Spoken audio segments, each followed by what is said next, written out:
South Sudan, oh yeah, Oh, man. yeah. Come Man. on. Shout out my people then. Obviously, my very number one favorite thing about South Sudan, she's very gorgeous to me. She's very He's gorgeous my to wife. Look, if you're going through this chair there, And go to the chair. it's for you. Now bring it to me. When you sit down, go to the chair. When you sit down in that chair, bring it back to me. When you really come and chat to us, bro, we can really say that your girl gonna love you, bro. Yeah, she'll love you. She called him a colonized Cameroonian and said that as a child, he sucked on coconuts and the most educated creatures he ever listened to were chimpanzees.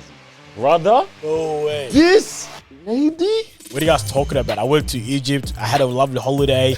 I've been there twice. In fact, I went there and I lived there for 3 years. I did not experience any of those things. Brother, good for you, but that was that. He said, hey, this one's for you, brother. Bro, very, very good. But it does not take away from the... Welcome back to another episode of the greatest show on the planet. Okay, yeah. Where else? Where else? You know what you do? Where else is it good? You didn't start small, so I know, can go big. Like, how you gonna go big already? Let's start it again. Okay. Welcome back to the greatest episode. No. Start one more time. Last time. It's all right. Welcome back to the greatest show in the southeast suburbs of Melbourne. In Victoria. In Australia. In the universe. Okay, you jumped way too quick, bro. Too big? You jumped too quick. Hey, man, it's just us. Welcome back to the Half Smart podcast. With a show where we have double the brains. Double the confidence. Nah, bro. Half the brains. It's all right. Anyways, you know what it is? We miss Noor, man. Yeah, we actually miss Noor. And we'll tell you who we are first, and then we'll get into Noor. Half Smart podcast, half the brains, double the puff. Ah! It's all right. Guys, I'm nervous. Anyways, it's your boy Chief Olasoji, a.k.a. Baba Toby. Carlos in the building.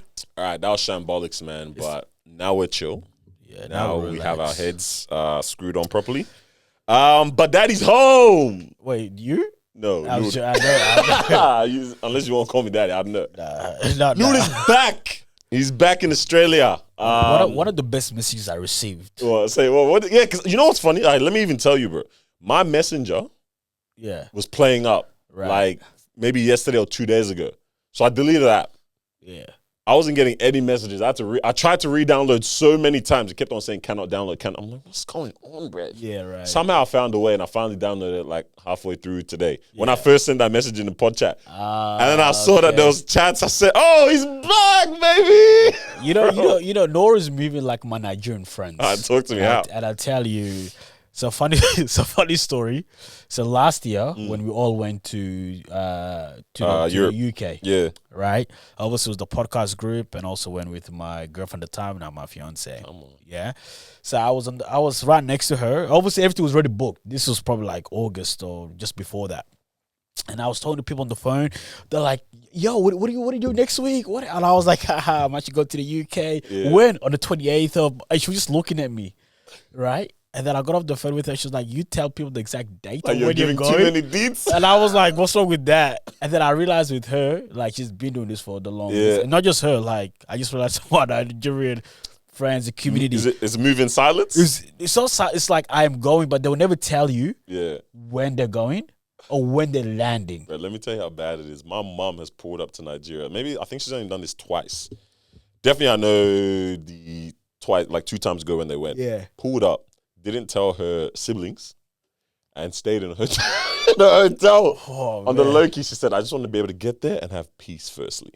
Then I'll tell them that I'm here. That's interesting because jeez, bro. That's actually not a bad logic to have. But from what I've seen, I don't think it's about peace. It's not secrecy either. It's you know what it is? Nigerians, and a lot of Nigerians are Christian. Yeah? But Nigerians cannot run away from superstition either. But it's like, yeah, that's so funny. It's almost like I don't want you to pray my downfall on my way to wherever it is that I'm going, as well. So I learned this thing, right, that I shouldn't tell the date of when I'm going or the date of when I'm landing. So the reason why I said Noor is moving like a Nigerian, because I think like last week, and I was like, bro, it feels like it's been ages. When are you coming? He's like, I'm coming on the 14th. Exact date. 14th. Tell you. And then, but today, no, but he gave me the wrong date. Yeah. That's a Nigerian thing to do, bro. That's a very Nigerian thing. He landed thing to do. on the 13th. Yeah. Morning. That's why in my head, that's not even like 13 midnight. It could be 14. If it was like 9 p.m., you know what? That's 14. Yeah, your plane was whatever delayed or whatever it is. This is like I'm arriving 24 hours earlier than bro. Nah, it's like you're paying for down for. I'm already here, bro. So we think Nigerians will cover the plane in the blood of Jesus, the crew, the pilot staff, and still won't tell people. And still will not tell people, bro. So that I learned that. Man. But he's back, moving in silence like a Nigerian. But he'll be back next week, I believe. Yeah, next week, man. I'm keen to have all those conversations. Yeah, man, we missed the guy. A couple things on the bill, as usual. Yeah. Let's get through the list. Yeah, let's do it, man. First one. We appreciate the love on the recent episodes in general, but also last week with Chung. Big shout out to Chung for coming down. Yeah. Even though he had to head to the factory nice and early the next morning. Yeah, he was like, guys, I gotta go. I said, brother, we can chat. It's like, no, 5 a.m. 5 a.m. You gotta be there. I still got a warehouse job. So, bro. So now we appreciate y'all on that. But we do need to talk to the Egyptians, I think. Not like, first of all, I'm kind of I'm conflicted. Okay. Talk about to the episode. Obviously, shout out to you guys. The episode did very well. Yes. The YouTube, viewers. But I was like, is this what's that thing that they say? We're bonding over trauma bonding. Trauma bonding. Okay, yeah. Is that what's happening, bro? Because first of all, there's a clip. One of the clips on on the Instagram page. I had to turn off notifications for that one, bro. Yeah. Because it's dragged. Yeah. And it's also like, it's not beautiful. It's not lovely comments. Some of them are not lovely, but some of them are like... There's trauma bonding comments, and then there's chocolate. You deserve it. Oh, okay. There's one that you deserve it. There's one where it's like, I was called that. And then I was like, yeah, me too. Yeah. So I guess our message is, Egyptians, we love you guys. But why are we all so mad? You know what I've tried to understand? How can someone say, and I think you said this as well, how can someone say, yo, this is the experience I had? Yeah. And then in the comments, because this happens a lot on socials, and then in the comments, people are like, y'all tripping, or what? That's important. Bro. One of the comments that made me so angry, it was like, what are you guys talking about? I went to Egypt. I had a lovely holiday. I've been there twice. In fact, I went there and I lived there for 3 years. I did not experience any of those things. Brother, good for you, but that was that. He said, hey, this one's for you, brother. Bro, very, very good. But it does not take away from the fact that they were throwing rocks at me. Bro, like, how can you tell someone that didn't happen, bro? This is crazy. There's a clear... Like, it's so mad to say it didn't happen because clearly there's a lot of people that went through it. Like, a lot of people that actually went through it. Clearly. Even on the side, people are actually just sending me messages as well, just talking about... To be fair, I already knew a lot of people experience... A lot of Africans, a lot of Sudanese actually experience racism there. Like, it was, it's different now that we always have a platform we could chat about it. But, bro, like, I go to my community, I speak to my parents, I speak to a lot of people. This is real. That's the experience. It's very, very real. Very real. I just don't understand how that was a lot of people's like first reaction or first comment. Some cats were going at it, bro. Yeah, moms were getting dragged into it. Yeah, I was like, I said, I think it's all well and good engagement. Unless someone starts saying, bro, meet me in Caroline Springs. That's the funniest thing about, like, I'm not saying the video went viral, but that's the funniest thing about, like, your clips doing well. Catching attention, I guess, yeah. It's people that don't know you that's commenting on your videos, and it's like, we're not on the same wavelength. Bro, we're not on the same integrity. This happened recently with my sister. My sister dropped we went to Seafood Boy, all you can eat. Yes. Last week, we went to the Boiling Crab, all you can eat. They do it, I guess they do it each year on the anniversary or the year of the birthday. So this was the 6th birthday of the Boiling Crab. Yeah. So they did $50 per person, all you can eat. Yeah. First of all, my sisters dragged it. They lined up at like 4 p.m. The session wasn't until 7. But it's one of those. They only let a select amount of people in. No way. Oh, wow. Okay. They were like number 3 in line, pretty much. And they're turning people back. Like, bare people kept coming, turning them back. Because you know how expensive seafood bowl normally is. Yeah, I mean, it's expensive. So they say $50 per person, all you can eat. This is crazy. Anyways, she records, captures content for the night. We're all full as heck. Like, that meal packed. Bro, us I can see you guys were finished, bro. Bro, like, and I've only thrown up one time from an all you can eat. Yeah, much younger days. But generally, it's one of the darkest days of my life, bro. Like, the feeling... Actually, tell a lie. One time I threw up. The second time, I had to go and sit in the car. Because you're full. Because I was full, and I didn't know what was going to happen to me next. So one time I threw up. Second time I had to go sit in the car, man. I put the seats down. Kia Grand Carnival. So I'm in the back. Legs are stretched all the way almost to the front. What I do, bro? So I was like, bro, I just cannot throw up again this time, bro. Yeah. But bro, we had to seize the day, eating good. She puts a video together, puts it up on the socials. Bro, every single person's comment is pretty much, y'all are full of that small ass, that tiny ass meal. Seafood ball got y'all moving like this. I'm like, yes, bro, we were full as heck. And did you not read the part or see the part that we said is all you can eat? Bro, people did not read or did not, bro. And then some cats proceeded to send screenshots. This is the funniest part. Boiling crab US does not offer all you can eat.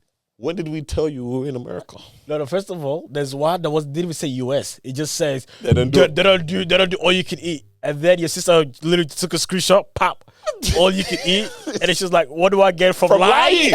What do I gain from lying? Bro, I was like, this is my favorite comment. Internet people are interesting, internet people are interesting, bro. It's like, I don't care what you're telling me. You're wrong. You're wrong, bro. You're wrong. Yeah. Yes, all you can eat doesn't happen. You're wrong. Yeah, you are saying that it's all you can eat. You're a liar. You're a liar. For what? Screenshot said that Canva. It's madness, bro. But how was that though? Because I've been. It was good. I think that's the third time I've done boiling crab. But yeah, it was all you can eat. It was quite nice. The thing is, when you just have the option for all you can eat, you eat with your eyes, bro. So like, yeah. And I told myself protein only. So don't eat the potatoes. Don't eat the chips. Yeah, so I actually stayed away from those things for the majority of the time, but still was full as heck, bro. The chicken drumsticks were some of the best lemon pepper I've ever had in my life, bro. Yeah. That stuff was that, bro. The crab, bro, it was bad. It was so bad, man. We started punching the rice down, bro, in the bowl. We started pushing the rice in the container, bro, to like make it flat. Started putting food into the gloves, food in the gloves, bro. It was bad, man. But all that to say, we love our Egyptians, huh? Bro. Oh, yeah, back to that, I was having a good time, and then I had to, Let's bring it back down. Now I'm thinking 20 years, chocolata, bro. Yeah, hey, man. But, yo, people, just hear people out for their experiences, bro. Yeah. Take them at face value for what they say, bro, and then figure it out. That's the reality, and I think also that could be applied to so many different areas as well. I think even like in friendships as well. Okay, I realized Mr. Deep over here, bro. What's he talking about? No, but like what I realized is like, how can someone be good friends with this person, but also be good friends with the other person, but these two friends do not like each other? Okay, talk to me about this because this got me in trouble a lot. Like. For me, I don't think funniest thing ever, right, is that I feel like I've been in those positions. Oh yeah, we know. But yeah, you're the worst. No. You're the worst. But I never get in trouble. Yeah, okay. Because the thing is, when I'm with you and I'm chatting with you, I never talk about the other person. Yeah. So I think like, let's just say that you have beef with this person over there, but you know that when I'm with you, I never talk about that person anyways. Right? So for you, it's like, oh, Carlos is probably not gonna talk bad about me to someone else because I don't even talk about anyone to you. Yeah. You don't do that. I don't do that. I don't do that with anybody. So if I'm with you, I'm just with you. And that's why it's crazy. When you know you're with the people that come and offload everything about other people, you're like, I'm finished. Yeah, because if I tell you anything about me, it's done. It's gone. It's done. Yeah. But for me, that's the whole thing about like, I'm just like, you know what, my experience, and even when I chat to them, I think conversation would happen once. They would say, oh, I don't know how you can blah, blah, blah. Like, look, reality is that my experience with that person is different to your experience with that person. That's what it is. And that's, it's unfortunate that they've shown you a side that you don't like or you don't appreciate. Yeah. Or whatever the situation is. But my experience with them is completely different. My experience with them is that they're considered, they're this, they're that. And that's just the reality of that. That is just as simple as that. I can't believe it, bro. I will clarify my situation in high school, bro.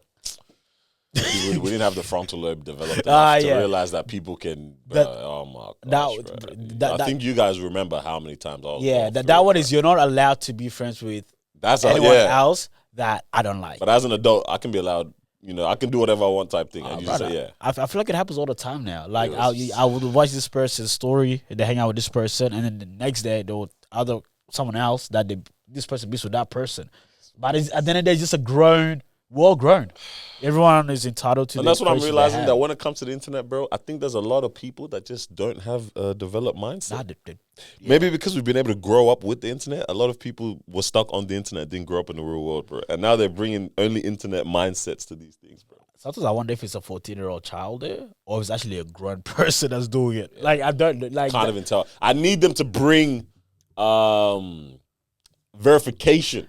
But that's the thing. Your social media needs to come with a license. Because the thing is, submission. And I was like, damn, who's this person? And then I click on it, it's like 15 followers, 0. I was like, man, I don't even know if this is a real person. There's no point engaging, bro. There's no point in engaging. Bro, I need these social medias to make us put our license onto these platforms. Nah, like I need it. So that if you do a madness, if you start doing and wilding out on the internet, I can pull up to your house. You know what I mean? I need to be able to pull up to your house. Quick, have you seen that? I don't know if you seen that video on TikTok. I think someone was saying something bad. Like the black lady? The black lady. Oh my days. And she pulled up to his like job. She pulled up. Yeah. Hey. Order in another state. Yeah. Hey, Luke. Yeah. Remember what you said? And his look was shook. Luke didn't understand. Luke was like, Hey man, please be respectful on the internet, guys. But everyone, let's come and bond together. I didn't live in Egypt. I didn't experience that, but I would happily we can do kumbaya and talk about it together, man. So let's join. But in saying that, there was cause for celebration for South Sudan, though. South Sudan in the past week. South Sudan, man. Yeah. Come on. Shout out my people, them. Celebrated the 15th year of South Sudanese independence, It's beautiful. It's beautiful, big stuff, man. bro. Shout out to you.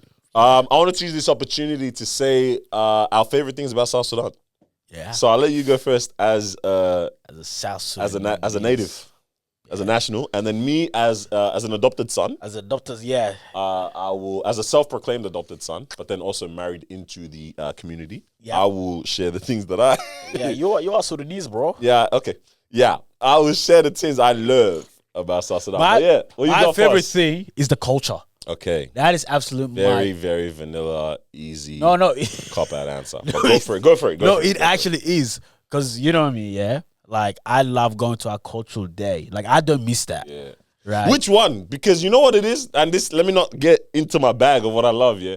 You, man, love a good 5 different groups that you're somehow part of all of them. Yeah. You're not just... I'm not just... You're not just South Sudanese. You're Equatorian, but you're not just Equatorian. You're Lutugo, but you're not just Lutugo. You're Tugo. Yeah. What? Yeah. It's like... How do I explain it? It's almost like...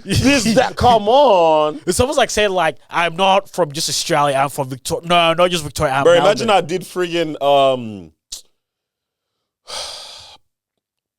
I wasn't trying to bait out the suburb.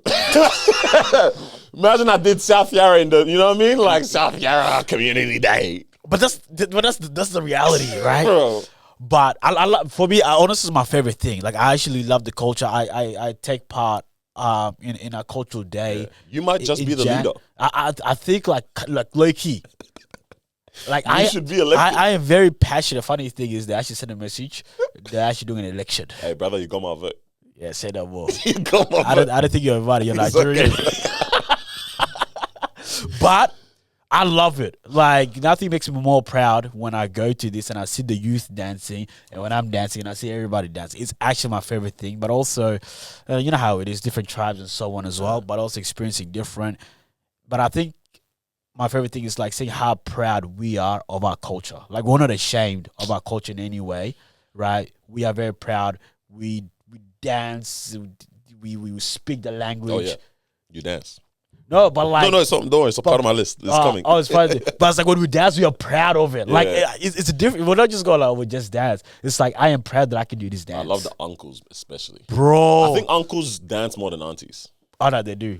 Because aunties, I mean, we were looking at a wedding recently as well. Especially the Fujulu. Fujulu. Brother, the the uncles, man. One of the best dances I've ever seen, bro. The man is shaking. They man are shaking. South Sudanese, maybe specifically Fujulu men and Jamaican men, link up. Yeah. Oh no, that link up's crazy. And Congolese men, wine wasters, bruv. Waste winers, you know what I mean. So to be fair, I think I kind of put two into one, which is the culture, but also just the community. Like, I really love the essence. Yeah, like community is very big. Yeah. So you got more? I got a list for you, bro. And then I got 2 more. Obviously, I love the food. Yeah. Okay. I didn't write this on my list. Oh, you don't like the food? Nah. Look. You see? No. I don't not like the food. I don't know how to get myself out this hole. Food is banger. Come on, I've eaten, bro. I love how many times the fasulia, bro. Yeah. How many times did I destroy it with the tamia at your house, bro? Banger. Kumunia, everyone else hates it. I love it.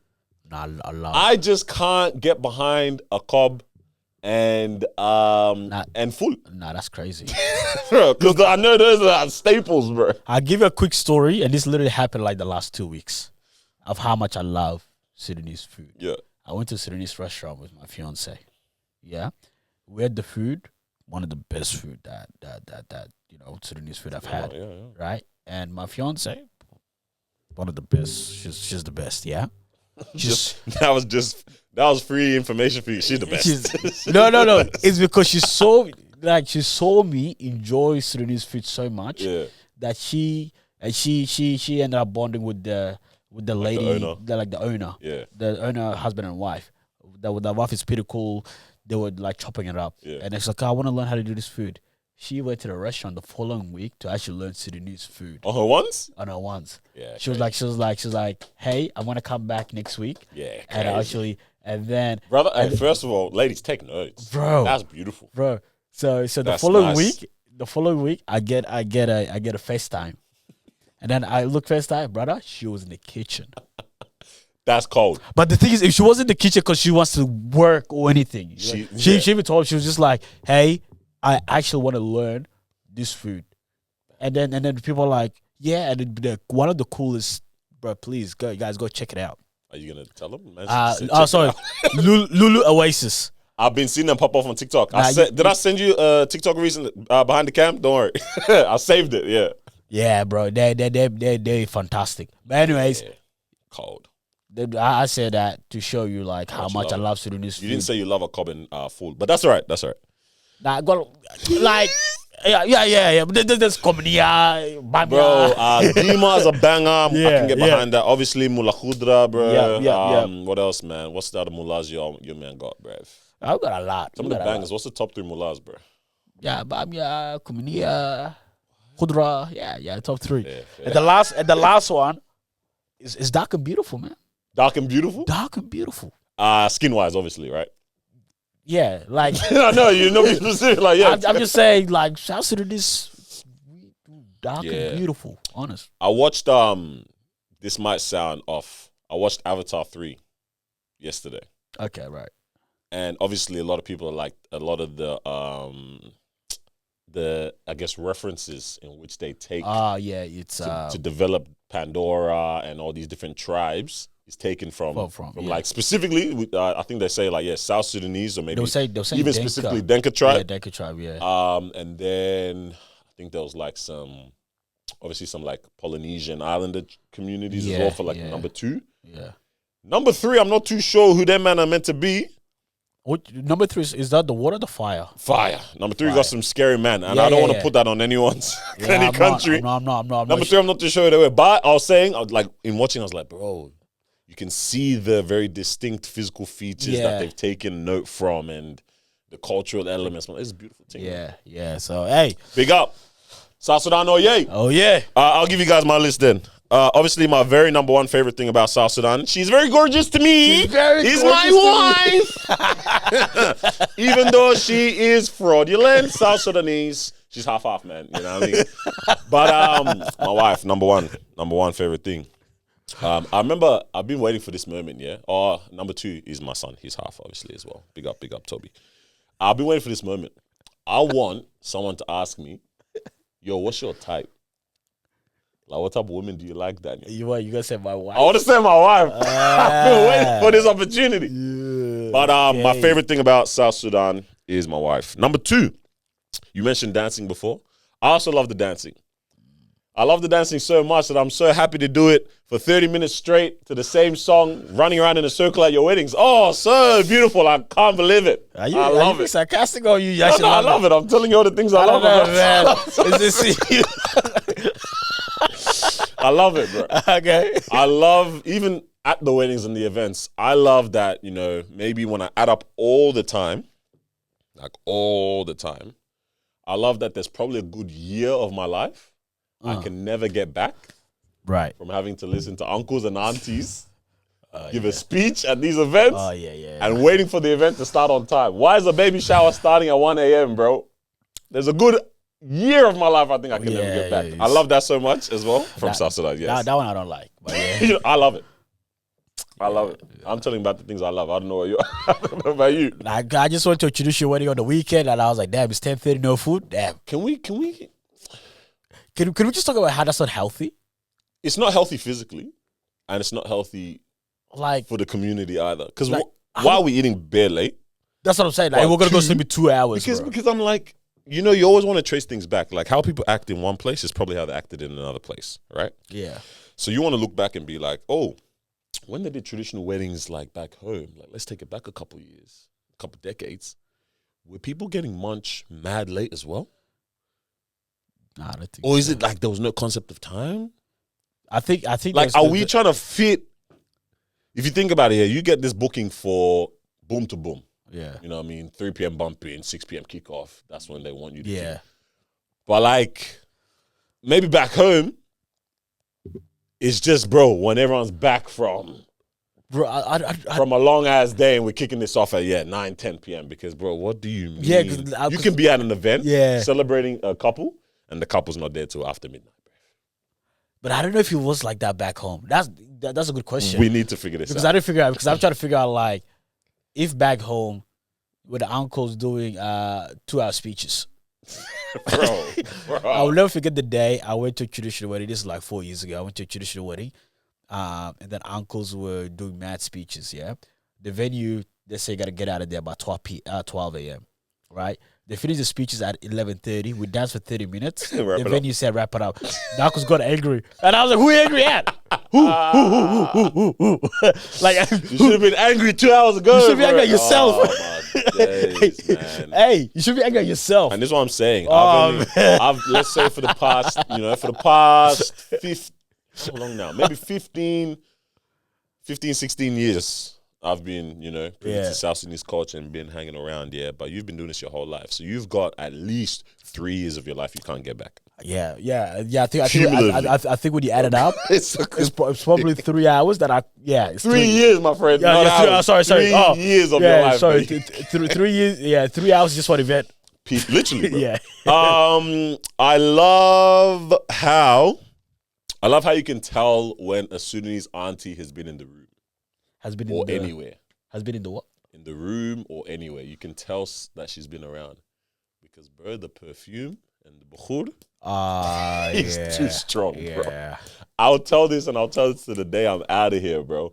There was a day back in my early part-time working at Coles pushing trolley days, bro, it's a hot summer's day. I'm collecting like I used to put in work. I'm trying to do like, I think my high score was 28 trolleys in one go.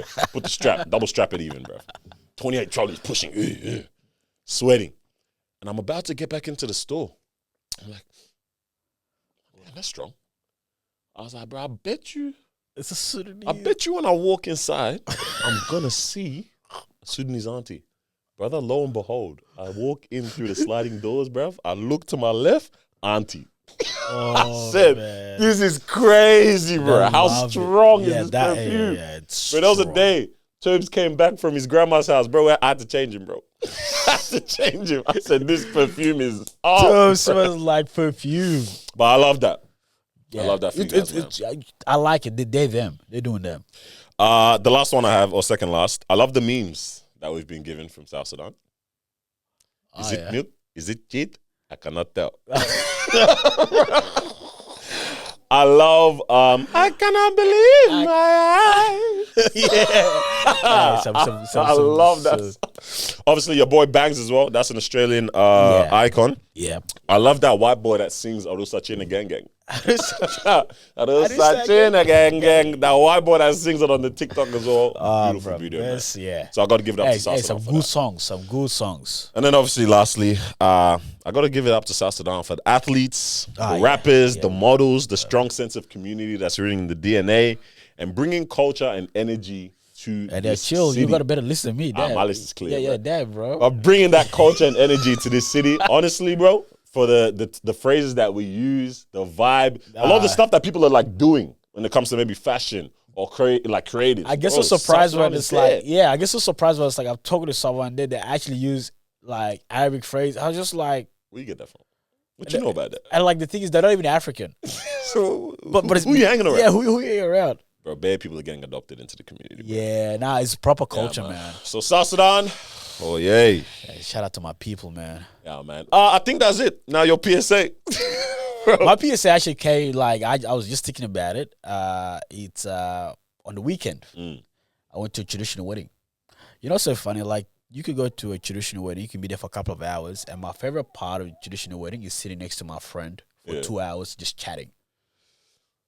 You gotta calculate it right, because sometimes I like that you said friend. That's dope. Because I've been in situations where it's like maybe because of the arrangement in terms of seating or the time I got there, you just get set up with someone that's like, this conversation's not bang up. Yeah, I'm so sorry. Because I've been in some of those. Now maybe it's my fault. Maybe I'm the common denominator. Yeah, maybe it's me.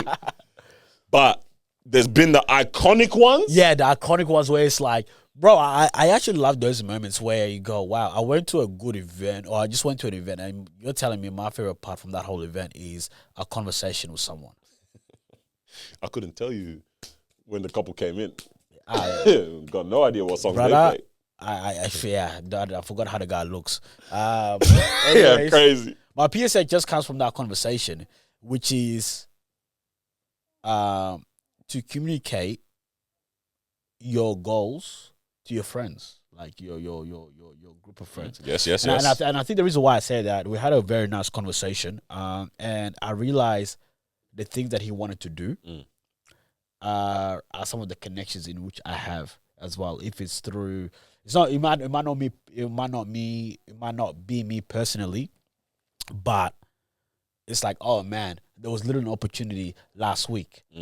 That things that you're aware of that. Yeah, like there was literally like a role that was perfect. And I wish if I knew that about you, or that's what you wanted to do, I would have done that. And also going back as well, a couple of months ago, I was just chatting to one of my friends as well on the phone, and then he was just like, I was like, yeah, so what's the plan for this year? And someone is like, yeah, look, I'm just trying to do this, I'm trying to do that. I was like, all right, cool. And literally a week later, there was an opportunity that came up, and I forwarded that to him straight away, right? It was just, obviously, if they get it, they get it. If they apply for it, they apply for it. But it's just the fact that I'm aware. And I think that's the powerful thing. Obviously, the right people got to be aware. But when the right people are aware, the opportunities that will come to you will be insane. And also, for me, that was also my experience. Some people were just aware. Like this, there's something going on the side. But the guy was aware. And that opportunity came from the fact that he was just aware of what I wanted. You know, I'm laughing. You're talking about opening up and keeping people, like, make people aware. In my head, I'm like, all the Nigerians listening just said, what? Tell my secrets? Yeah. Not today. Yeah, they're like, switch it up. Get off my screen, bro. I'm on it, man. They got a whole flight next week. They're like, I'm not going anywhere. Yeah, I'm good. I'm fully on that, bro. Sure. I am very big. I don't do it. I do it. I think I do it quite well. I actually do it all right. But I'm very big on, bro, bring people on the journey, bro. Yeah. Like, as you're saying, when it comes to the job thing, very recently as well, someone I was aware, like, this is the situation at the current workplace. Something came across my table. I said, bet, hold that. Yeah. Like, actually. I will even put in the words. But because I'm aware of what the deal is. Yeah. But, I mean, I learned this from the point of view through, it's a roundabout way, but through the marriage counseling, where they were like, bring Marwa along the journey when it comes to how you solve problems. Right? That's big. And what was helpful with that is that now Marwa's able to identify my pattern of thinking, or identify that, okay, the last time there was a situation, it's because of this. So therefore, if this is what I see, the same environment or the same situation coming up again, let me be prepared that potentially you know what I mean? Yeah. It just makes people be able to relate with you a lot better when you bring them along that journey. I get it. Yeah. I'm very big on it, man. Yeah. I was like, now that I know what's up, moving forward, trust me, I'm going to push all those things your way. Well, a very practical way, and I think I've shared it before, but I had a friend or a colleague, damn, the way I said friend and now I just reduced it down. Yeah, it should be called a friend, but that's fine. But I had a colleague, and he was like, I've said it before, that how he has a group of 5 core friends. Yeah. Not even necessarily all from, like, Australia. Some of them are international and whatnot. Yeah. But every month, they'll get together for, I think it's like an hour max, where you have 5 minutes to present a situation or an idea or whatever, and then 10 minutes, like, criticism or question and answer time. Yeah, something like that. right. It's like an hour and a half or whatever. So like 15 minutes each like, you know what I mean? But presenting that regularly to the group, bro, the power that you get from that is mad. Yeah. Yeah, 100%. So Just the soundboard of ideas, but also the accountability that it provides. So like even when it comes to the goals, you can't just make up airy-fairy goals. Yeah. You have someone that will check in. You actually have someone to be like, and you realize, you know, and obviously I'm blessed with the friendship group that I have, because everyone brings something different. Can't lie, we've brought ideas. Yeah. Just before recording this, there was ideas. Yeah. 100%. But also it's like, cool, hey, I got an idea, but I know I can come to you, right? And I know that you give me a different angle, but I also know I can go to Noor, and Noor will give me perspective from the branding as well as like which is very cold, which is to have someone there that can actually tell you how you can present your idea to the world. Changes from the branding perspective. And then you got someone over here that can, you know, speak more about the logistics side of things, the structure side of things, and then also more friends that I got that can speak more in different areas, the strategic thinking and all that side of stuff. It's like, but they can only do that by you communicating that stuff as well. Yeah. So yeah, it's something I was like, man, I like that, and I think it's something that I also want to do a lot more. I remember we had this idea time ago, bro. Do you remember the round table? Ah, yes. Yeah, that was time ago. I remember we had this idea of like, is there a way to, and this exists, it's kind of technically what a lot of these men's clubs have evolved into in their own disgusting way. Yeah. Nothing irks me more than seeing these guys create these gentlemen's clubs and yuck. Membership. Anyways, but this was like, I guess an innocent infancy version of something like that. Yeah. Where it's like, could we just have a core group of like people, like let's say it's like 20 people. It was even a bigger number, I think, maybe, or something. Maybe it was like 12, I don't know what we said. But we're just like, and we do this thing regularly. We all get together. We rent out a venue, a space or whatever. Get around and just talk about a particular issue or something. You know, in that space or something like that. Never did anything with it. I still think something like that. I still do think we need to do something. And I think last time when we had like the AYA team meeting, lunch or dinner, like just, and obviously respect to some of the guys, it's like, yeah, we actually really want this as well. Like, as in hearing people's ideas and stuff. But people don't take you seriously, I think. You know what it is? I think people have heard that too many times, that they don't take it seriously when opportunities get presented. I was thinking about this today. What do you mean by that? So maybe I've gone off completely. But I was thinking about it today where I was like, I've said it to a few people, especially even like in our team. I was like, yo, whatever ideas you have, come and bring them. But not often do people come and bring their ideas. But I'm genuinely saying, yeah, the idea you have, we'll back it operationally and we'll back it financially. Like actually bring something to life, especially within the community space. Like that's obviously the sector we're talking about. Yeah. It's like if you have something you want to do, you have a need that you see in community, and you have an idea that you think will meet that need, come and talk to us. Let's put some legs behind it. But I don't think that many people ever really come and do it. And I'm like, is it because people have heard that from so many different places before? Yeah. And nothing eventuates from it? Like what stops people from, you know? Bro, because how many times you get a blank check? But to be fair, that someone told me that, the things I'll do to that check. Yeah. No, but also to quick touch on that, I think that's just the reality, and I think a lot of people experience it, and I also experience it as well. When someone looks like they're giving you an opportunity, right, and you actually put a lot of effort into it, and it actually ends up turning like it was very underwhelming, and you're just like, oh, this is definitely what I thought it was going to be, right? You're like, you know, because again, the way that it was presented to you, it almost made it sound like, oh, you know, we're gonna do this, and then you get into it, and then you realize that it's not as simple as how it was said. You realize there's actually a lot of steps to it. You gotta, you know, you're just like, oh wow, okay. And then you hear that too many times, and now it's at a point where it's like, I'll just do it myself. Don't need to involve people. Yeah, and I think now in the world of social media, same thing as well, right? Where it almost feels like people, you know, giving you an opportunity, and it almost looks like a straightforward opportunity. But then when you sign out for it, you end up realize there's so many steps to this thing. You're like, wow, okay, well, no, I'm good. Bro, actually, a funny thing on that. We got a message in the pod account. Yeah, I saw that, yeah. Yeah. And there's this thing like, sign up for this, and you get this amount of money deposited into your account. I actually went and proceeded to check it out. Yeah. I don't know if you saw the message and thought scammed immediately. Sorry. What did you think? Like I didn't know what was going on, but I was like, I don't know if it's too late. So if it was calm, you would have pursued, yeah? Yeah. I mean, it doesn't do anything, right? So I proceeded to check it out. I was like, bro, let me try it. Put in the deets, sign up. The money got deposited into the account. I said, this is crazy. I was like, bro, let me go withdraw. Went to withdraw, put in the bank card, bada bada bing. Press withdraw. It says, oh, account's not verified. I said, oh, snap. Oh, good, let me verify it. In the verification process, what did it say? Deposit $200 to verify your account. I said, Father, they got me. I messaged the guy afterwards, like, yo, like, was this legit? He's like, nah, it's a scam, bro. I said, damn it. But you see, nothing is clear, bro. Nothing's clean. It sometimes comes with the sugar, and I think that's what burns people then, bro, you know? Yeah, these people will say, look, I was like, I don't want to get too deep into it, but there's a lot of things, you know what I mean? Where it's like, apply for this credit card, you get 100,000 Qantas points.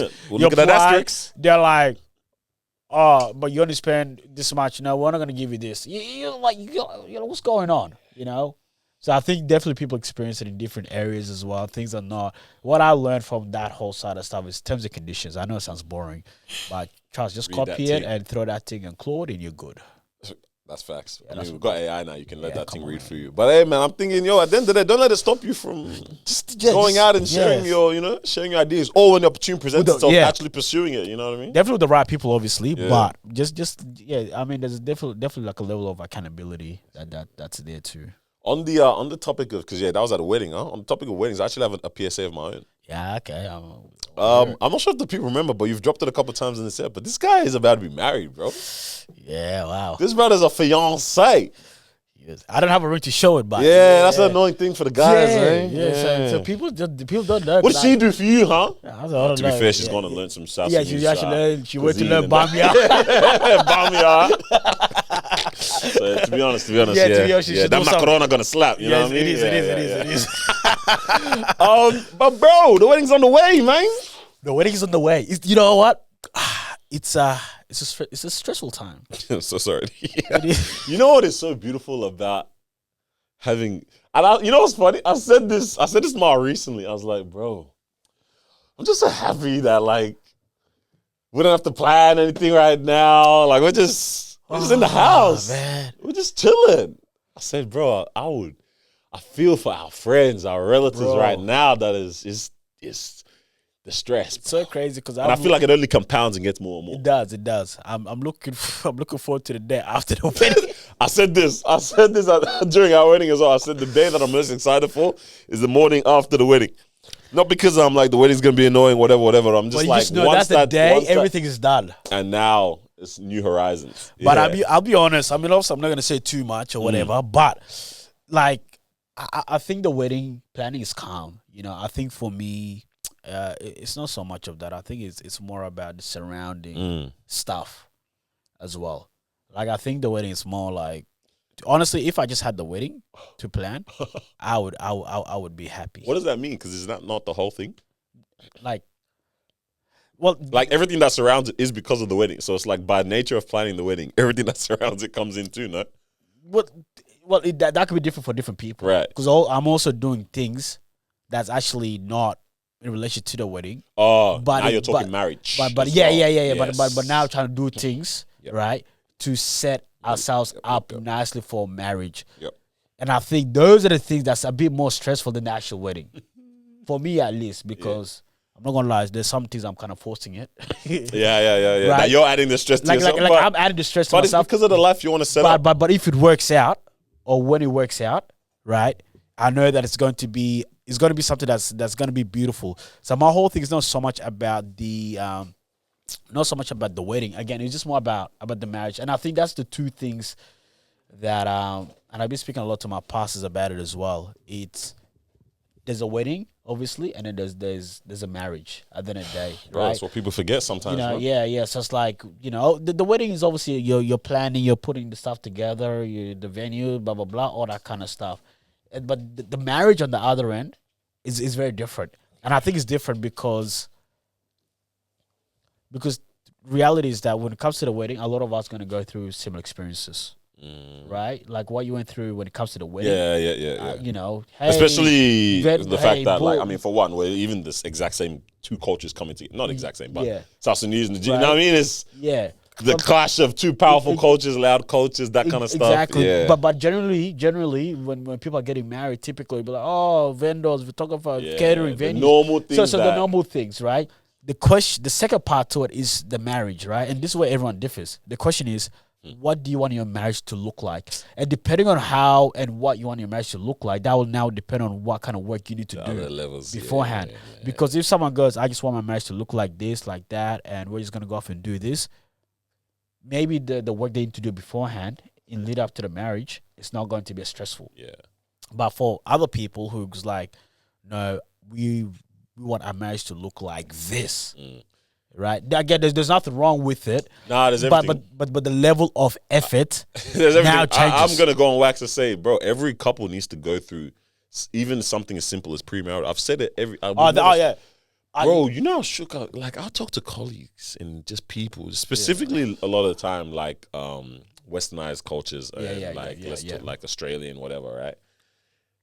And I'm like, so like, you guys didn't like. You didn't have some of these conversations, like, brother. Yeah, obviously, premarital counseling is a whole nother thing. Yeah, that's a very big thing that most people will not. But okay, let's forget bringing in a mediator or an in between party, a third party into the conversation. You man didn't want to talk about the bank accounts that you would have, like, you guys didn't want to talk about like what some of the fine. Like, okay, how many holidays will we take? Do we want? You're telling me you're finding out after the wedding that this brother don't like to travel? Come on, bro. This is big. I'm shook myself. Honestly, this whole process, I tell everyone this. That's probably my favorite part from this whole process. Man, it's learning, bro. It's just understanding it. Like, oh wow, like it's not that I thought I knew you, but it's just more of like I'm getting a good understanding of what our marriage will look like based on that, right? And I think one of our favorite sessions is how do you make decisions together? That's a good one. Yeah, that one is a fantastic one, right? So there's different that ways. And conflict resolution, bangers. Oh yeah, funny, bro. Your podcast was my favorite. Like, that's actually like my favorite. And your mind opens up so much when you understand the stuff that happens behind. Like, it's like this. It sounds obvious when you talk about conflict, right? But then it's like, well, why does it even happen in the first place, or how are decisions made? Right? Yeah. Like, how do we get here? Like how do we get here as well? And yeah. Like, there's so much that goes into it. I think one of my favorite. That was actually one of my favorite sections, talking about, okay, cool. How does conflict happen? Conflict happens when it's situations where both of you guys want the same thing. You realize that's when you guys make decisions together, because both of you guys want the same thing as well. Let's say you and I, we both want to travel. Yeah. Right? You're not married. Say, yo, carry on. So let's say you and I, we both want to travel. Yeah. The planning will go so well because we both want to travel. Right? You want to travel, I don't want to travel. Now it's like someone's got to compromise. Right? Now you're getting what I want, you're getting what you want, I'm not getting what I want. That's pretty much similar thing as well. So the question, these are the different brackets of how decisions are being made. Anyways.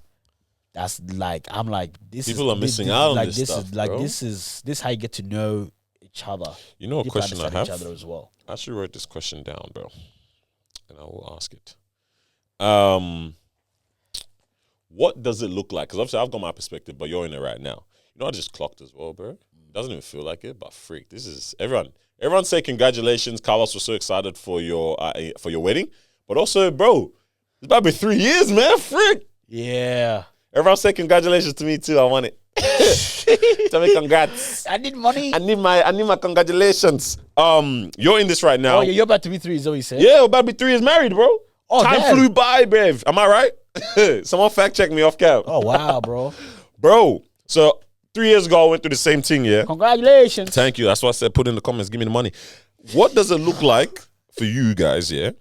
What does it look like to honor your parents without allowing them to control your marriage? So you're stepping into that, right? But there's obviously already some small elements where parents are trying to say, you need to do this, you need to do that. right? What do you think, or how have you navigated that? And I guess I can share us too as well. Yeah, very tough question. Finished. Very, very, very tough. Well, I mean, look, at the start it was very hard, obviously. You know, I think because, especially when it comes to the wedding, you know, we're pretty much on the same page in terms of how we want our wedding to be. Yeah. You know, 60 people. Woo! Right? but I think how we honor them, obviously, is communicating what we wanted in a way, but also what we're willing to do, because we want to take them into consideration as well. Right? So I think we'll kind of bring them on the journey. It's like, look, obviously this is what we want, but at the same time we know what you want as well. So we're not fully getting what we want, but at the same time you're not also getting what you want. Otherwise, crazy 1,000 people will be there. It's forget even like numbers, logistics. Like at the end of the day, this is our union as well too. It is, but yeah. Not in a way of like, oh, piss off, don't give me your input, but it's like we can't allow some of the early stages of our union to be dictated by others as well too. We need to be able to, you know. And I think the biggest one is obviously like us sitting down and fully knowing what it is that we want. Yes, and then, yes. Yeah, definitely. Woo, that's a big one, bruv. Yeah, like we got exactly this. So that means that when we have different conversations with different people and then they're trying to question it or whatever it is, we both know like we already decided what we wanted. Bro, this is what I was on as well, bro. I was like, Marwa, listen, we're doing a unified front team. Yeah. I don't need anyone to be able to bring no wedge. Yeah. In terms of not even maliciously. Yeah, maliciously. No one to be able to like make us then have to come back to each other and be like, Bev, so why'd you say this? You know what say that? Yeah, exactly. Unified front. Yeah. You need to know what y'all want to start. That's the starting point. Yeah. But yeah, so we had to learn how to do that, but also not being hard-headed, right? Because I'll never forget this day when I had a meeting with like my aunties and my uncle as well, and you know, because I was already stood a business of like what we're doing. And then they were like, well, no, why did you do this? And I was like, no, we're doing this because of this. And then they're like, "Can't be rude." And I was like, oh my, what are you talking about? They're like, don't be rude. I was like, so I also, yeah, I think that's also another thing as well. Like, how do you balance that as well without it coming across like it's rude, you know? But we'll go through that. But yeah, my biggest thing is, you know, making sure that we both wanted this and we're both on the same page. But at the same time, we're also taking our culture and our parents. Because our biggest thing is like, and you respect to our pastors as well, is whatever it is that we do, it's how are we honoring God in the wedding, in the marriage, and everything as well, right? So it's like, forget what everybody's saying, forget what people want. It's like, is what we're doing actually even honoring God? You know, because if it's honoring our parents, if it's honoring our culture, but it's not honoring God, it's like, what's like what are you actually doing? I like that one because that was something I was able to fall back on easy all the time, and it's like, what now? What can you say? Like, this is what it comes to at the end of the day. I lost it. Dang, dad brain, bro. Nah, it's all right, man. Nah, it's there though. Yeah. It's right there. I reckon it's there. I got it. I got it. Yeah, got it. Something that people, it's even prior to wedding planning, but it's when it's, you know, you can see it's on the horizon. Yeah. And I don't think everyone can do this either. Like, not every family and dynamic affords this. Yeah. But bro, get around the family, bruv. Yeah. It's almost impossible to try to marry into a family you're not around. That's something that I find still crazy to me a lot of the time. Yeah. That people straight up do that. Yeah. Again, like I said, everything's different. Everyone's situation is different. I personally could not be able to marry into a family that I have no idea of the dynamic or who they are. Yeah. Or forget me knowing them knowing me. You know what I mean? Yeah. I think that is what allows some of the conversation and the waters you have to wade when it comes to marriage and wedding planning, even just a little bit easier as well. Yeah. Because you can stand on the ground of, nah, bruv, I've been here. Something I always said is that, thankfully for me, The fam can't come in, like when it came to our time, the fam couldn't come and say, who's this boy that's just here and trying to dictate this. Bruv, I've been here through dark times with the fam. Yeah. You get me? Sometimes I carry some of them things. Bro. I said, I have to get on. Let's go. I got my stripes. I will take you guys there. You get me?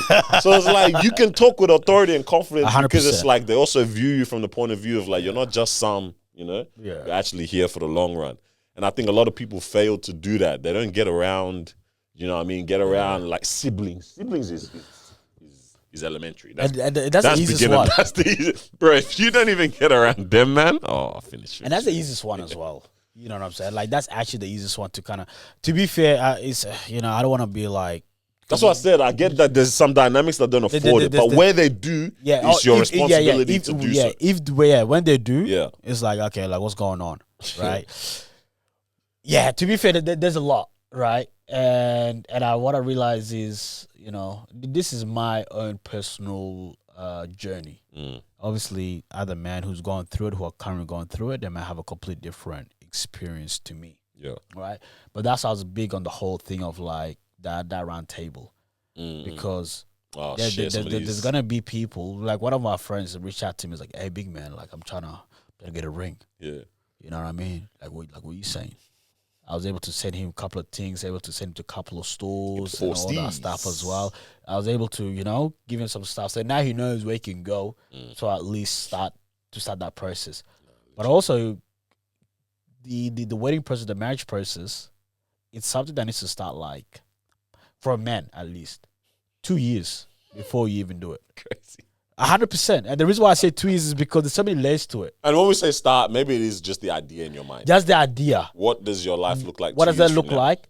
And because what you end up realizing is that things happen quick. And what I mean by things happen quick is like, okay, cool. Because when you're thinking about it, because when the engagement happens, you would have spent quite some money already, right? Depending on what culture you're from and so on. Yeah. So you actually got to think ahead to go, bet I am planning to do this. But also not underestimating how much the engagement process. Because the thing is, the moment that the engagement happens, you are planning for the wedding, and right? Planning also includes milestone payments. Exactly right. So it's very hard to start that process without really thinking ahead of what does it look like? What does it actually look like? What does the funds look like? Where does work look like as well? Like, you almost have to be strategic. 100%. In actually how you do it. You go, but during this time of my career is the best time for me to do this because of this. During that time, things are going to, whatever it is, okay, I'm going to go for this. I'm not saying everyone has to do this, but I'm just saying, like, the level of thinking. No, not with all that, but the level of thinking with some of these things, because for me, if I didn't think earlier, the money comes out of nowhere. The money comes, man. Bro, I remember the day of my engagement or our engagement, and bro, like, I'd obviously put a tab prior to, and we joke about it all the time. When I started seeing people double parked with cocktails, bro, I said, my tab. Yeah, lad, you're done. And you can't let it finish either, bro. Man, I had to go and add more money. It's for love. It is. It's like, bro. And it's very hard when you go through it and you're learning as you go rather than speaking to people who's already went through it. Which I mean, this is the thing. There's no problem in learning on the go, but it's kind of silly to not take on the advice or knowledge from around you, I guess. 100%. Yeah. And that's what, like, obviously, like, my parents would give me a different kind of advice because the reality is that they got a completely different experience to what I'm going through. As for you, we're pretty much going through a similar experience, right? So it's easy for me to come to you and be like, hey, what does that actually look like, or what's the journey between this and that, right? And then now friends who are going through the same thing are now coming to me and saying, hey, what does that journey look like? Next up, right? Because again, when you go through it alone, you will get through it obviously, but you realize that you end up learning things alone along the way as well.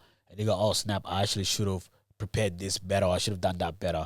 Whereas when you have people around you who've gone through it, they would have prepared you for that a lot earlier as well. I'm saying, man, so maybe we should start up a little a little wedding planning thing. Yeah. But not to plan a wedding.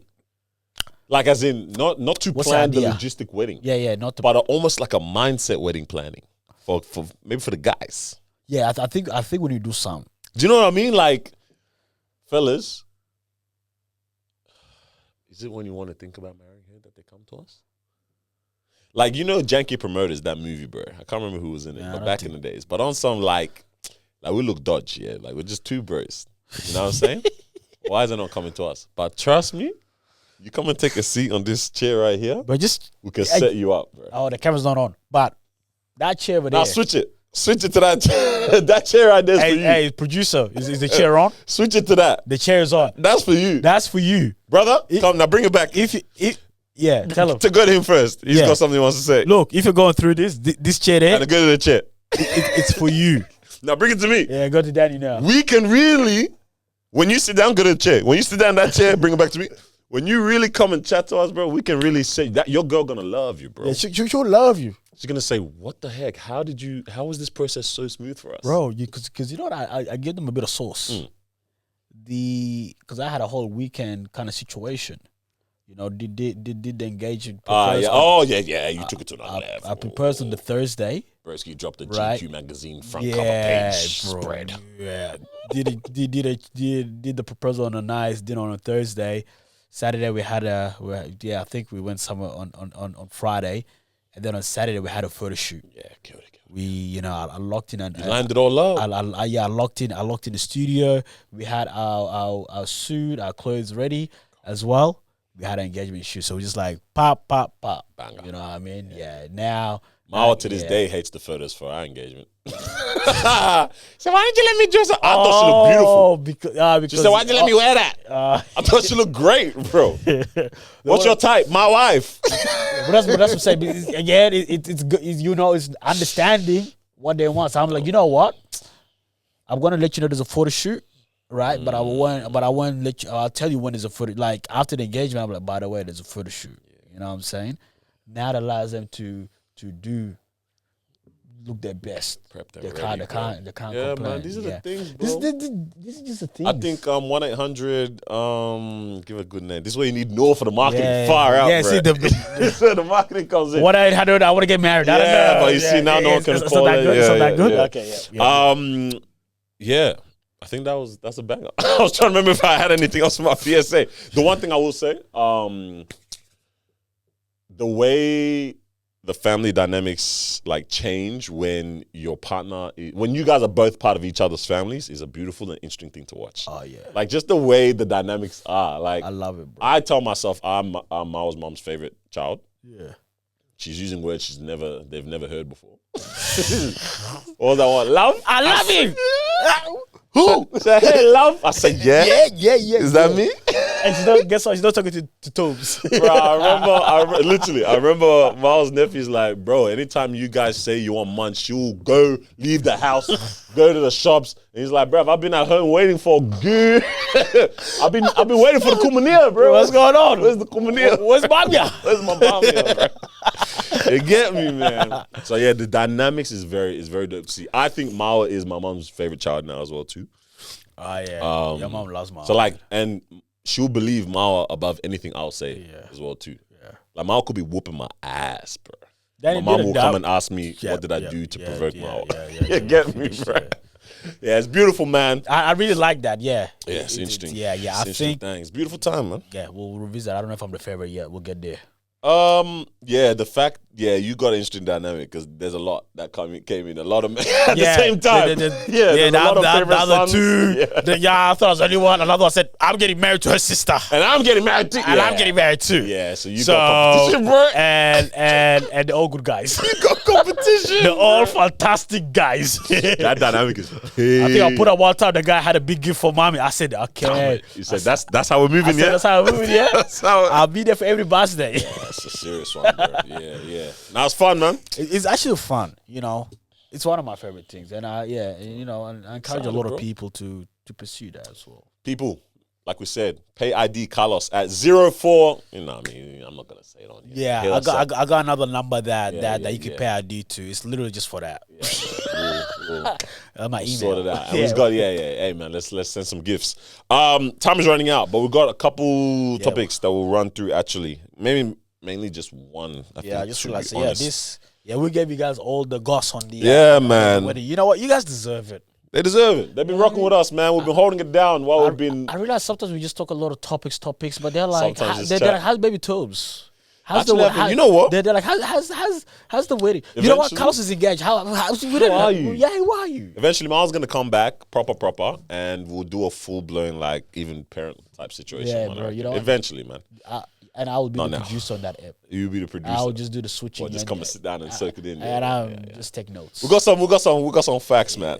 Moving away from peace and harmony to disunity and disharmony and racism. Should have started off with that. And because now it's we should have gone from the Egyptians to this. Actually. We went. We'll talk to the producer about the episode structure. Do better next time.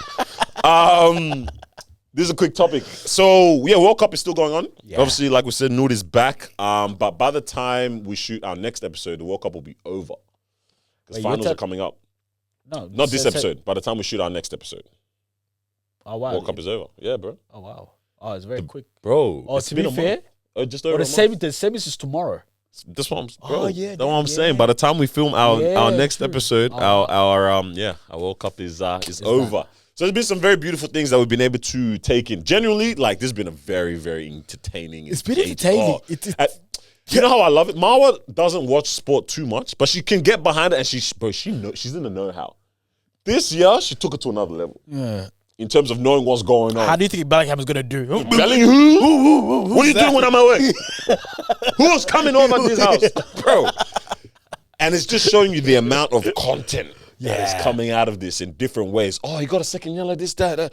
Bro, it's been amazing. So, for the same amount of reasons it's been amazing, there's also been some crazy things that have gone down. We won't get into the corruption with the red card with Folarin Balogun and, maybe Argentina and everyone's saying, Messi is FIFA's baby, all of that. Like, there's all the other things. There's a lot of like... There's a lot of things that are just... It's higgy.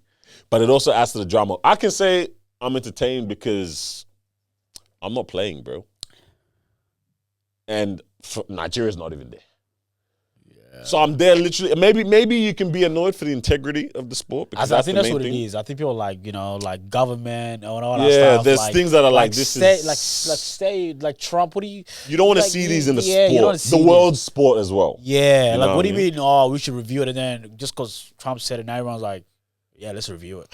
Oh, no, interesting stuff. Just interesting stuff, yeah. I think the one that's been crazy, though, and I've seen it in a couple things, but very recently, France played Paraguay.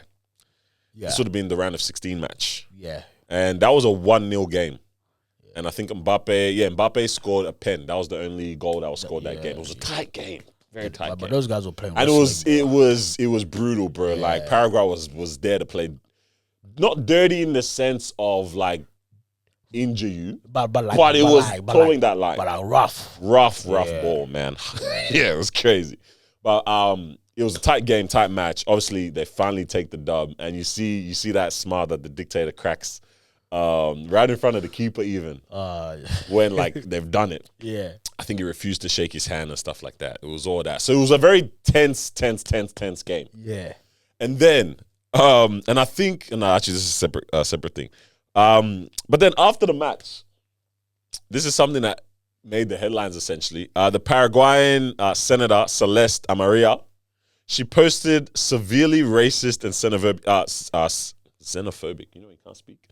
She posted some racist and xenophobic comments on X and Instagram. So she's come out afterwards and said some things, and I think I took a screenshot actually. But one of the things that came up, she was pretty much insulting and targeting his Cameroonian heritage and upbringing, and then also mocking his French nationality. So I think I screenshot some of the stuff that she said. Yeah, I think I read some of that. I was like, damn. Where did I put it, bro?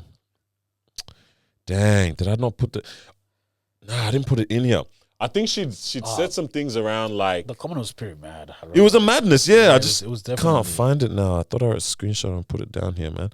I've got what he said, obviously, to her in terms of his reply, but I think we should find that first, actually, before we move on. Yeah. Okay, we got the comments. So it's funny. She actually said, "I'm not responsible for any of the comments. My accounts were hacked." Like, is that what she said? I mean, I need to probably verify that that's what it said, but that's crazy. that is what she said in an X post after the Instagram account was apparently hacked. Everyone's like, "Bruv, there's no signs that shows this was hacked." Yeah. So some of the comments that were and posts that were made were, she said Mbappé was a brute, and if you don't know what the definition of the word a brute is, people, I can define that for you here. So a brute refers to something rough, irrational, or purely physical. Used as a noun, it describes a savage, an unfeeling person, or a wild animal. Damn, yeah. Look, if you don't laugh, you cry. Okay, so if we laugh at this, is because this is crazy, bro. So that's what she referred to him as, yeah. Whew. To further down, she called him a colonized Cameroonian, and said that as a child he sucked on coconuts. And the most educated creatures he ever listened to were chimpanzees. Brother? No way. This lady did not give a heck, bro. A senator. And you know what's crazy about it is you are a political figure to a nation during a time when every eye in the world is on all the nations that are in the World Cup. And that's the And now you go on line to say these things. I think there was even a point in time she doubled down and obviously she's speaking in, what do they speak in Paraguay? I believe Spanish. She goes and says, like, I think she doubled down. She's like, "Yo, I'm not gonna apologize for some of the things that I said because this is the things that we grew up, saying or speaking on." I was like, "Hold up, that's not gonna be the justification that you use. Like that's not how you apologize." It's like, "Oh, you guys all in this together." Okay, right. She's saying, "Yeah." I mean, bro, the words were crazy. Yeah. I remember reading it and I was like, "Damn." Like, it didn't even feel like it was real, bro. It's mad. I mean, Mbappé came out, he called her out for her comments. He said that you're a despicable woman. He said that saying these type of things, the entire world has pretty much already forgotten the journey that your players, historic effort that your players have accomplished during this World Cup. He did go on to also say, bro, this is when you need to get on smoke, bro. He said that she is unworthy of her political position and does not represent Paraguay. Very rightly so. Yeah, I think that's very rightly so. And you see that sparked a lot of conversation online. That's what I'm saying, bro. When it comes to the World Cup, why does it bring this side of some people? But she's trying to force it as that's a gender thing now. Well, yeah, she said that he owes her an apology. Yeah. That's the second part. Yeah. If we want to close it out, she goes, I realized I was repeating the very behavior that I despise, so I deleted the post. She says she understands that it upset him because it was humiliating. First of all, no, because it was wrong. Yeah, it's wrong. Yeah. She said, "I expect you to do the same. Withdraw your remarks and apologize to me. I will not tolerate your aggression."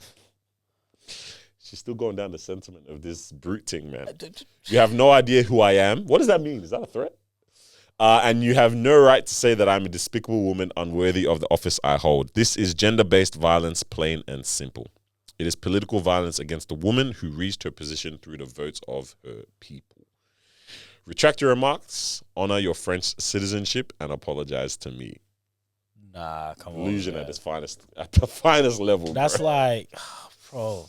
There's something you just can't save him, bro. I like that. That's the thing is that sometimes you need to realize some people are actually stuck in their mindset of some certain things, and you're right. You probably can't save him because how is that your response? Like how's that your response, right? It's mad. And but I also feel like regardless if it was a man or woman, I feel like Mbappé would have said the same. It's the same response. You can try and spin it because she's not saying because you're a woman in this. It was just literally just saying like for the just based on the comments that you're saying, I don't think anyone in that position should be saying those kind of comments as well. Like it's a very reasonable thing. Yeah. Like it's very damn. So that's the thing that like you see that this comes out of the World Cup sometimes. So I remember even during the Argentina and Cape Verde game, I think Speed was there, right? So, supporting Cape Verde. Yeah. And there were some Argentinian fans that was out here straight up calling him the N-word with a hard R. Yeah. Apparently they're doing saying all sorts. On that one. Yeah. FIFA's doing their investigations, whatever. Like Speed? What you guys? To be honest, it is Speed, so they gotta. They're like, I said, FIFA got to shake for Speed, bro. You know what? That's revenue. Yeah, I was like, damn, they do investigation. That's revenue, bro. Bro, the people were saying stuff like, yeah, you need to go and cry, go back to the zoo, go and cry at the zoo. What? Yeah, that's actually, I wasn't aware of what comments they were making, but that's wild. Some people are very, very ignorant, man. But to be fair, like, at the same time, World Cup is beautiful, but at the same time, yeah, it's very... It'll bring that out, It's bro. very ugly. Because it's tense, passionate. Bro, we went to... This is probably like 6-7 years ago. Went to... My fault. Yeah, that's come on, man. My fault. Went to watch Melvin Victor play at Amy Park. Yeah. I forgot who they're playing against, right? But the Melvin Victor fans were there was a lot of them. You know, full kits, scarf, everything after the game. And if you're not wearing Melvin Victory, boo! What are you doing here? Like, you're getting the beats bro. by You Dre, actually bro. like, it's like go home. Like, it wasn't like bad. Because, I mean, at the same time, it's like, kind of like, guys, relax, you know what I mean? But at the same time, I was like, oh, snap. Like, it can get active, bro. Yeah. Now, imagine it's your country that's playing. It's a World Cup, right? That's ammunition upon ammunition. Oh, brother. People to just say whatever. Brother. It's very similar. This is like, yeah, kind of gone off topic, but it's like when Knicks was versus Spurs. Yeah, I was literally thinking of that too. The finals, right? And then this one guy that was supporting the What, Spurs. Spurs Thanos? Yeah. And then he had a bunch of Knicks, and they were throwing food at him just because he's wearing a Spurs Bro, he took on shirt. all of them, man. Right? Yeah. But that's the thing, when people are really like rather die for the team, it's almost like, bro, like, relax. At the end of the day, you're gonna go home, you gotta take off that jersey. Yeah. I think, yeah. Like, you look at it and you're like, I mean, I was actually at an event over the weekend where we were talking. It was put on by Melbourne Victory Immigration Museum. So Craig Foster, former Socceroo Aussie captain, was there as well. Kate Jill, and he's talking. And the whole conversation is like football and belonging, or like how soccer promotes belonging or facilitates that, right? Yeah. And yeah, he was kind of. I lost my train of thought, bro. I'm so cooked. But he was talking about like how, back in the days, there was some people like this sport was almost used as a vehicle to immigrants were being able to find connection and belonging, and we see that even now everyone's rallying around the Socceroos. You see Nestor, you see Awema Bill, you see Mo Toure, you see I forgot how to pronounce his name. It starts with G.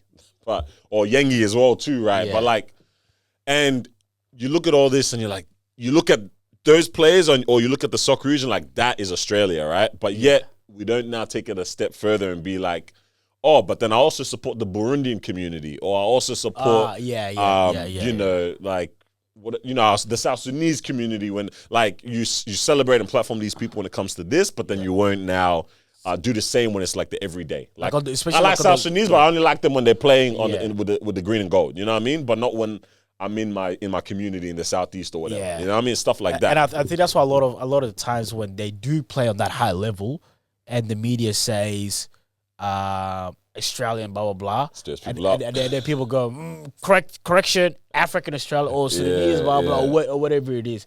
But yeah, you're right. I think it's like support on a local level, regardless of who it is. Like, let's not celebrate and support when they are. Of course, we'll do it, like when they are representing Australia, because we're Australians, right? But at the same time, when you go to your local park, what does that look like? Yeah, what does that actually look like? You're not looking at them as like, oh, like, what are they doing? I was going to say it, though, and I think even maybe Chunks said it as well, too, that, like, this World Cup, I was very, like, Australia. Like, I'm behind the Socceroos, I'm behind the boys. And it's because you look at it and you're like, oh, snap. The team looks and represents the Australia that I see around me. Like, this looks like the Australia I know. So you get behind it and, like, you feel passionate. You're waking up AMs to watch the games. And then, like, not to excuse it, but I'm like, you can see how the passion can go to another level sometimes as well. You know what I mean? Like, the passion overflows into people now targeting the teams that they're going against. It's like, it's never an excuse, but it's like, it is a bit crazy that people don't have the limit to be able to, I guess, manage themselves. Like, that's why you're seeing all these campaigns now of, like, say no to racism, show racism, the red card. Like, bro, because people be dragging it. We've seen it in sports historically, bro. Like Adam Goods as well. Here in AFL, all the stuff that we've seen here. I forgot the name of the guy. They've actually taken down his statue recently in, I believe it's Perth. But when he took off his top, and it's like, it was an AFL player, man. It was a big, oh snap! What his name? Don't recall that. It's in my head, man. It's in my here. But no, I have to get it as well. But he took off his top, pretty much showing like, my skin is black type thing. Like, I'm Aboriginal, I'm Indigenous, I'm first, all of that, And bro, there's been racism in sports, and it just brings the passion, riles it up out of people, man. But it's never okay, you know what I mean? Yeah. So it was mad that lady's comments, bro. She needs to be suspended, maybe removed from office. Yeah, because if you hold that sentiment, you can't lead the people. Because where you leading? That's what I think. That's what I think. Yeah, there's sort of mentality where it's like I don't understand. I don't think this mentality should sit here. Should lead people. Yeah, it don't feel right. Let me get the player statue, man. But yeah, anyways, maybe we'll get your last quick before we step into the finals, because we won't be able to speak about this until after the fact. Who's your predictions? So obviously we've got France versus Spain. That one is a tough one, right? But I think France will take that. I think that's gonna be like a 2-1 situation. 2-1 France win? Yeah. I think France will beat Spain. Because Spain has not conceded goals except for their last match, I think they'll do quite well in being able to hold off France attack. That 2-1 sounds reasonable. Yeah. I don't see it like that. And I hope so, because my parlay is probably going to reflect that. And then England, bro, that's an interesting one. That's the one I actually don't know. So my heart wants England, but my mind is telling me it's going to be a hard-fought game. Because England, this was my critique for Spain. England hasn't necessarily played beautifully. They've had great moments, and they've capitalized on them well, I would say, from my perspective, right? Okay. Whereas Argentina, so like England, they could get a cross from, or let's say a corner, a set piece, or a goal kick and make magic out of it. Right. Argentina can take a pass from freaking what's his name, Martinez? No, what's it? Yeah, they can take a pass from Emi Martinez in their half, take that ball all the way up to the top and score, bruv. I don't know how England's gonna deal with that.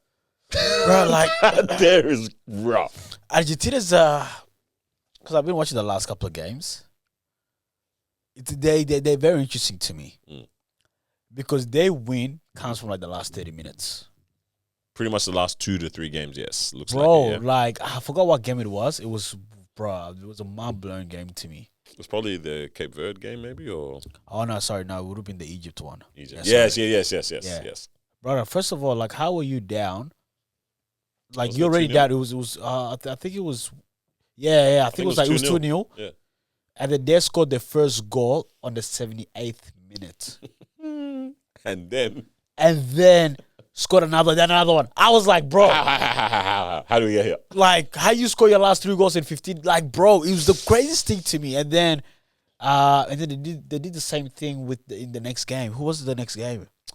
Wouldn't that have been their last game? Egypt? Yeah. No, because that would have been round of 16. Right. So in the quarterfinals, I forgot who they played in the quarterfinals. I can't remember. Switzerland? Yeah. Yes, Switzerland. Yes. Yeah. Same situation, right? Yeah. Because I was like, oh yeah, these guys are done, bro. This is how bad it was. I was like, these guys are done, right? And then I go on Instagram like 30 minutes later, Argentina won. And then I went back to watch the game. I was like, impossible. How? Yeah, man, like real goals, like what's going on, yeah, right? So it's been crazy. Argentina is one of those teams where it's like it's not over until it's actually over. Mm-mm. Like until the ref goes game. I mean, obviously, it sounds so obvious, but that's also, and I think to be honest, that's the same way England's played too. So this might be a tough game to find. Where it's like, bro, even if it's like 5 minutes left, play hard against them. Like you have to. You can't, because as soon as they score a goal, this is what I was. As soon as they score a goal, there's another 2 coming in the next 5 minutes. They got some sharp. So it's very hard. I do definitely see France going to the finals. I want France-England. France-England. I think France-England is actually ideal. France-England. Like I think that's actually a good game. A lot of black people probably don't want to see Argentina progress either. So. Yeah. To be fair, I don't know if I want to see Argentina and France. I think. Not so much of, to be fair, not because of anything else. I just think for a good game, I'm just looking at it from a sports fan. I think just as a good game, I would love to see England and France. And I kind of, but I also love Messi. I don't mind the result. But I want to see a France win. But I want to But see I a also France want win. to see Bellingham and Kane get a dub, man. Oh, So, yeah, hey, man, it'll be interesting, bro. So yeah, I mean, obviously we're gonna chat about it next week. Yes, so indeed. So we'll see. Invite us to your watch parties. Yeah. Oh yeah, there's definitely gonna be a watch party. Invite us to your watch I parties. need that too. We've got a quick tea time. I think we'll wrap it up. What do you think? Yeah, Allow it. Tea time? Yeah, let's do one. All right, quick one. This one is off of back some of the marriage chats and whatnot. I'll speed through this, we'll give opinions, and we'll dip on out of here and get out of here, and you guys can enjoy the rest of your work day. Boom, tea time. My partner's family hasn't seen our daughter in 3 months, and they still haven't met our 7-week-old son. We live only 10 minutes away, but it hasn't been a single message, congratulations, or even a request for photos. I've tried reaching out myself and was ignored. The confusing part is they're constantly visiting other family members and posting about it on social media. So it's not like they don't have the time. There hasn't been any argument or fallout, so I have no idea why we've been excluded. My partner believes they'll come around when they're ready and says they're still his family, so I should let it go. I feel that if they truly loved and cared about our children, they would have made the effort by now. I don't think they should be able to disappear for months and then decide to play grandparents and aunties whenever it suits them. This has caused a huge strain on our relationship because we completely disagree. Am I justified in wanting to keep my distance from them now, or am I being too unforgiving? Rough. That's rough. My question, the first thing that comes to my mind is, I don't understand how you could also be on 2 different pages. Like, I actually don't even understand the guy's the partner. No, you know what it is. You know what it is. I don't know. No. The guy's playing chess, not checkers. He knows if he concedes and agrees, which he does. He does agree, right? But he knows that once he agrees, it's a wrap. It's a wrap, and he has to then, because her response is probably, "Yo, forget them," and he has to support that. But he has to defend the fam. Even though very plain and simple in front of your eyes, you can see the fam is moving mad. He has to defend them for the hope of reconciliation. Yeah. So and that's the problem. And this is where you got to play the balance as a man. Yeah. But this one is just not like let so much strain come on the relationship, but not also let the issue go. But I feel like how I was going about it almost feels like he's dismissing. But this is what I'm saying. You got to be crafty then. Yeah. I understand. Look, I think I agree. I think you have to be crafty because you don't want to shut the door completely, going whatever it is, because clearly there's something deeper going on, but you at least have the door open to be able to have conversations, in regards to that. Go ahead. It could be anything. It could just be like, let's just say when they were getting married, right, for the wedding, they just said, we're going to do things. I don't know. We don't really care about your opinions. If you're boy, you're not on board. Like, let's just say like they're like, oh snap. So this is what you guys. Like, you guys just don't want to hear. No, we don't care about you guys. Not in that way, but you kind of get the vibe. Yeah. And obviously, if you go off and you just do things your own way completely without, I don't know, bringing people on board or whatever, that could cause something. You think that's enough to cause them not seeing the daughter in 3 months, 7-week-old son, bro? But it could just be like, hasn't checked or messaged, no photos is crazy. But this is the thing. I'm not defending anybody, but it could be like, you do not even consider us. You do not even think about us during blah, blah, blah. Yeah. Right? So then now it's like, you're now expecting us to just act like you do not, you know what though? I think there's no justification for grandparents or aunties, uncles not being overjoyed. Like, they're overjoyed just in their room. Like, no, huh? They're overjoyed just in their house. The house. But, bro, because they're seeing other family members. Because the thing is, clearly they feel aware about you. Unfortunately. What could you do? What do you think? Let's hypothesize. What could someone do to cause that, bro? I honestly, I just think it's just layers of things. I think it's just layers compounding. Or compounding things where it's just like, when you're making your decisions, you do not consider us. When you're doing this, you don't consider us. When you're doing that, you do not ask us once. You just sent us an invitation saying we're getting married in Bali in 2 weeks. I don't know. I need to give you some random stuff. But clearly it's like you have not, like, it's almost like... There has to be something contextual that the family is salty about. But still, bro, the child did nothing, bro. At least come and give a present, bro. Drop something off. Drop food at the door and dip. 7 weeks. So this is clearly, this is during the period of time where it's the resting, recuperation phase. Drop food and dip, bro. Not even that. Yeah. But also for me, I think the reason why the guy, I love how he's making up crazy scenarios. No, we're right. But I feel like they definitely played a role, which is why he's not shut the door completely. Because I feel like if they were 100% in the right in this situation, let's just say that the things that we did, we were being considerate. We did this, we did that, we played our part as well. And all of a sudden, they're just moving like that. There's no reason to keep that door open, right? He would probably 100% be, babe, I am with you on this. But I feel like he knows that they done something along the line. He's like, he's probably like, damn, we did not really, remember, we did not really care about the opinions then. Yeah. So that's why he's like, he's not giving in. I think yes, but then I'm also like, is it too far gone? Like, that 7-week damage is enough. And think about it, the emotions and hormones are heightened as well for the wifey, yeah? And the stress within the family, I mean, the marriage or union, whatever, we don't know what their setup is. But she already said it's straining their relationship, yeah? All of these little things, I always talk about it as little scratches or calluses or marks on the heart. Enough of those, and you get a hardened heart. Yeah, true. Right? In isolation, all of these little things maybe aren't a problem. But I'm like, is it too far gone that now 7 weeks later, you haven't seen... That's 49 days I've been able to think about the fact that you haven't cared about us, bro. It takes 21 days to form a habit. 49 days to hate your in-laws forever. I don't know, bro. That's like, it was my birthday. You do not even say anything. It's enough. Yeah, I know, but I'm saying, like, let's just say the grandparents or the aunt. I don't think grandparents should care about birthdays.